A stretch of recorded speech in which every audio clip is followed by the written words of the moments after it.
En titre ce soir, la tension diplomatique entre les pays de l'AIS et l'Algérie monte depuis la destruction d'un drone de Fama en territoire malien, un acte que Bamako a attribué à une manœuvre hostile d'Alger. Le Conseil national de transition a officiellement lancé ce lundi 7 avril 2025 sa session ordinaire d'avril avec un programme chargé, une session d'avril marquée par l'ambition réformiste. Le thermomètre affiche actuellement, tenez-vous bien, jusqu'à 40 degrés Celsius, chaleur accablante, réaménagement des horaires scolaires et conseils médicaux en renfort. C'est le Focus Éducation de ce mardi. Nous sommes mardi 8 avril 2025. Mesdames et messieurs, bonsoir. Merci de nous recevoir chez vous. Elle monte crescendo les tensions diplomatiques entre Bamako et Alger, sinon entre Alger et la Confédération des États du Sahel. Des mesures fortes sont annoncées. On en sait davantage avec Aminata Keïta. C'est désormais une crise diplomatique intensifiée entre le Mali et son voisin algérien. Après des communiqués de dénonciation et de réponse aux dénonciations tour à tour sur la destruction du drone malien imputé à l'Algérie, les mots ont laissé place aux actes. L'Algérie a fermé avec effet immédiat son espace aérien à tout appareil au aéronef en provenance ou à destination du Mali à compter de ce lundi 7 avril 2025. Dans l'immédiat, la réciprocité a été appliquée du côté malien avec également la fermeture à compter de cette même date de son espace aérien à tous les aéronefs civils et militaires en partance ou à destination de l'Algérie, et ce jusqu'à nouvel ordre. Pourtant, le Mali organise assez souvent le retour de ses compatriotes de plusieurs pays, dont l'Algérie, une destination de transit prisée par les migrants qui veulent aller en Europe. Le dernier en date a eu lieu le jeudi 6 mars 2025 et concernait 147 Maliens rapatriés en provenance d'Algérie. L'ambassadeur de l'Algérie au Mali, M. Kamel Retiaïb, a été convoqué par le chef de la diplomatie malienne qui a élevé auprès de celui-ci une vive protestation contre ce qu'il a qualifié d'acte hostile du régime algérien à l'encontre du Mali. Cette nouvelle crise diplomatique entre le Mali et l'Algérie s'intensifie au même moment où la France et l'Algérie relancent leur coopération bilatérale après plusieurs mois de crise diplomatique. Par ailleurs, dans la même journée d'hier où le Mali et l'Algérie s'échangeaient des communiqués de dénonciation, le chef de la diplomatie française Jean-Noël Barrot était dans la capitale algérienne pour une visite consacrant une réconciliation entre Paris et Alger. Selon l'AFP, un dialogue stratégique sur le Sahel entre la France et l'Algérie a été annoncé, ainsi qu'une réunion des plus hauts responsables des renseignements des deux pays autour de la lutte anti-djihadiste. Il n'y a pas de lien immédiat entre le rapprochement entre Paris et Alger pour faire le parallèle avec la crise qui opposerait le Mali à l'Algérie. Mais tout laisse croire que l'Algérie est quand même aujourd'hui aux abois. Hormis la Tunisie, l'Algérie n'est en bon terme avec aucun pays à travers le monde. Donc pour dire que naturellement ce rapprochement avec la France n'a pas d'incidence dans les dossiers maliens. Dimanche, le Niger et le Burkina ont suivi le Mali en rappelant leurs différents ambassadeurs accrédités en Algérie, conformément à la solidarité de l'AES. Une réciprocité que l'Algérie a suivie en rappelant également ses ambassadeurs dans les deux pays, affirmant regretter l'alignement inconsidéré du Niger et du Burkina, dit-elle, sur les thèses fallacieuses du Mali.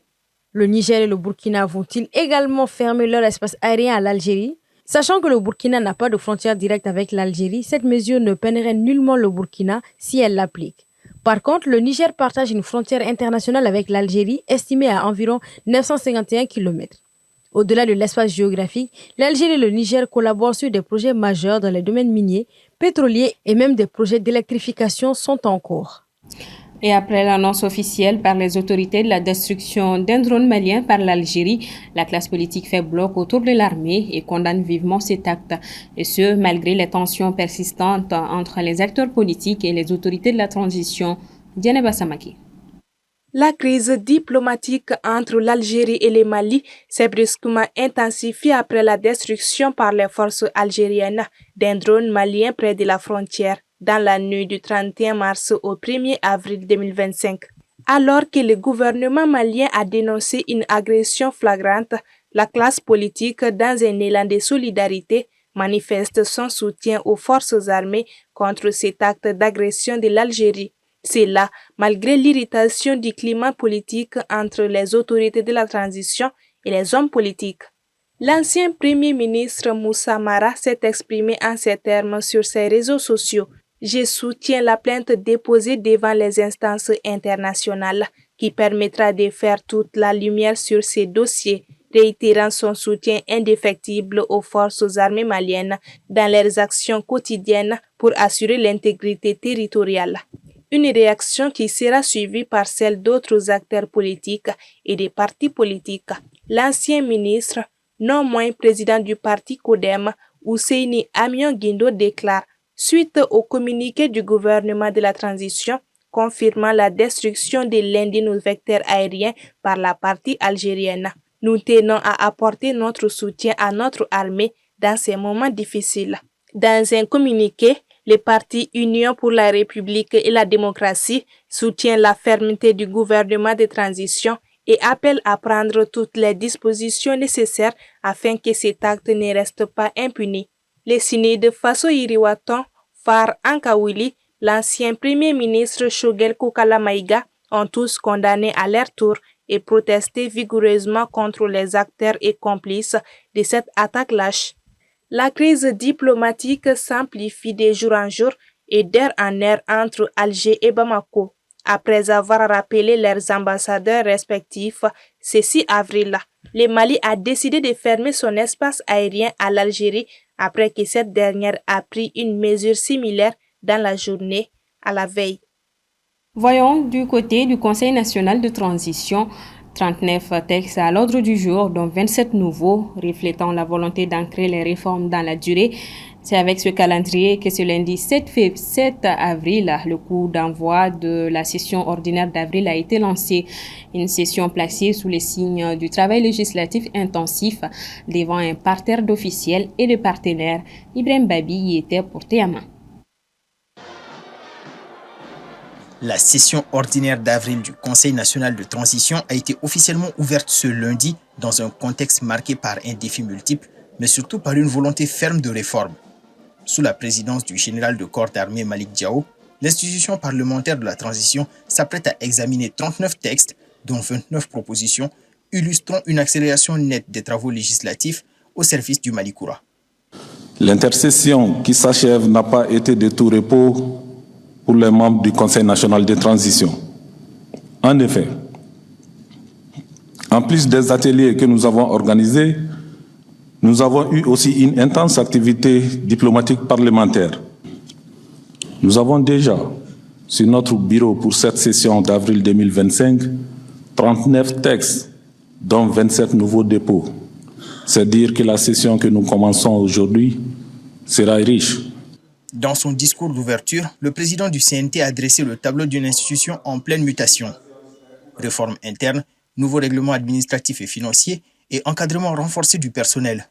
Tout est mis en œuvre pour moderniser et professionnaliser l'organe législatif de la transition. Cette session d'avril se veut ainsi un tournant décisif axé sur l'adoption de lois structurantes en matière de finances publiques, d'environnement, de paix et de gouvernance.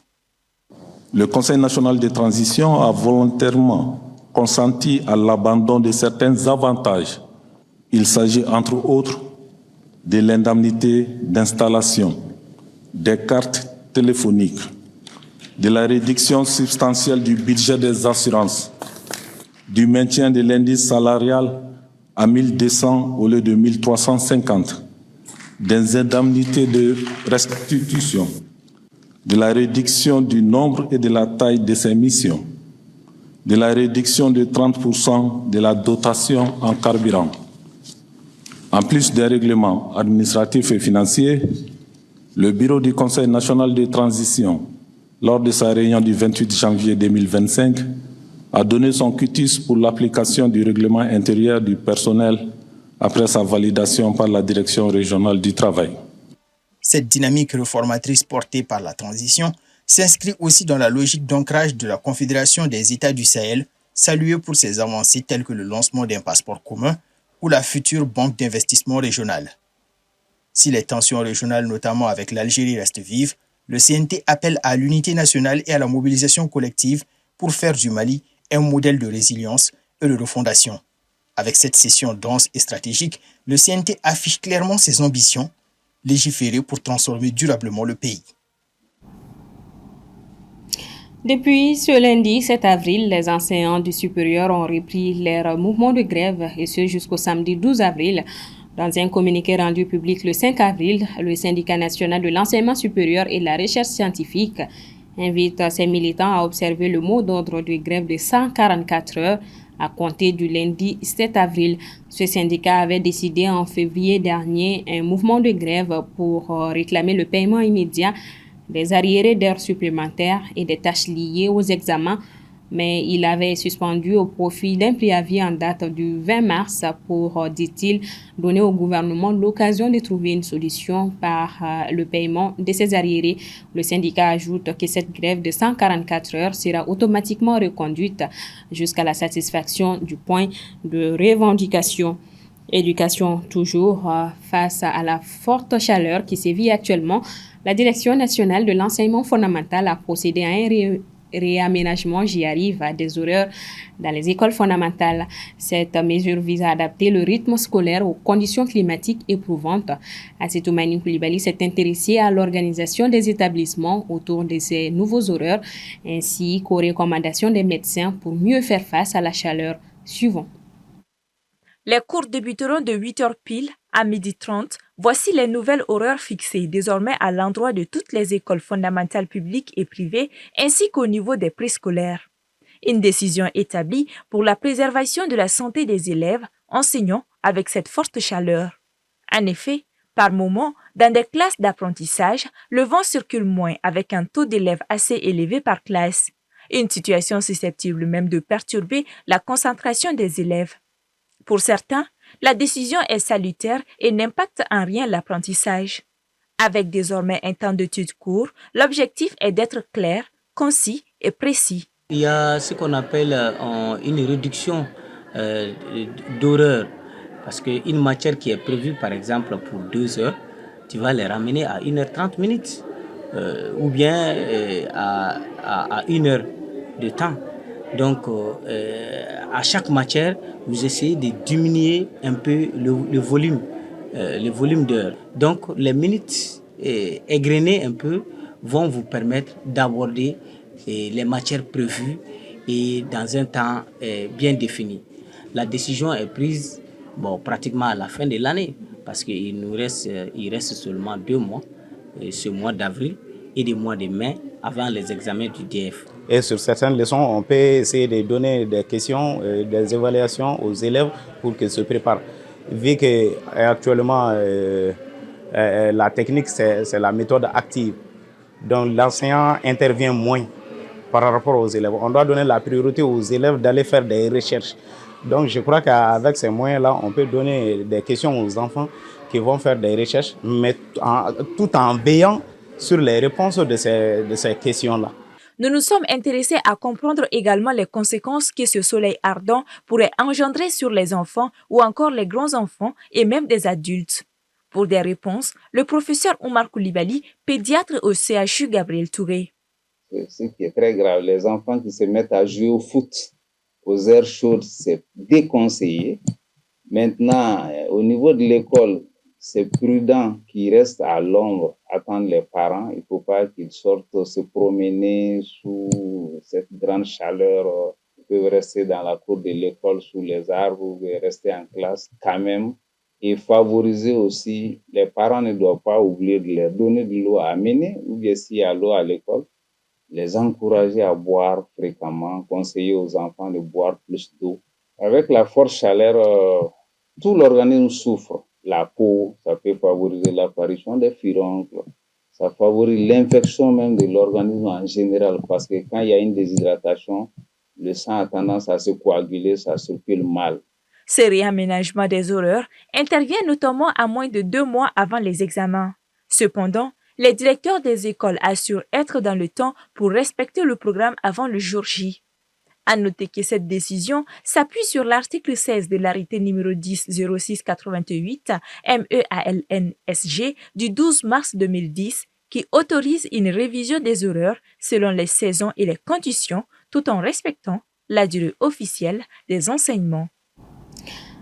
Direction le Nigeria, où 16 personnes ont perdu la vie dans un affrontement entre les forces de sécurité et des terroristes présumés du groupe Lakurawa qui ont attaqué plusieurs villages dans l'état de Kebbi, au nord-ouest du pays. Selon la police et des témoins, ce groupe apparu après le coup d'État de juillet 2023 au Niger provient des communautés d'éleveurs le long de la frontière entre les deux pays. Le Nigeria fait également face à une insurrection de longue date dans le nord-est, principalement menée par Boko Haram et son groupe affilié, la province d'Afrique de l'Ouest de Daesh. Point final à ce 1945. Merci à vous de l'avoir suivi. Bonsoir à tous et à demain.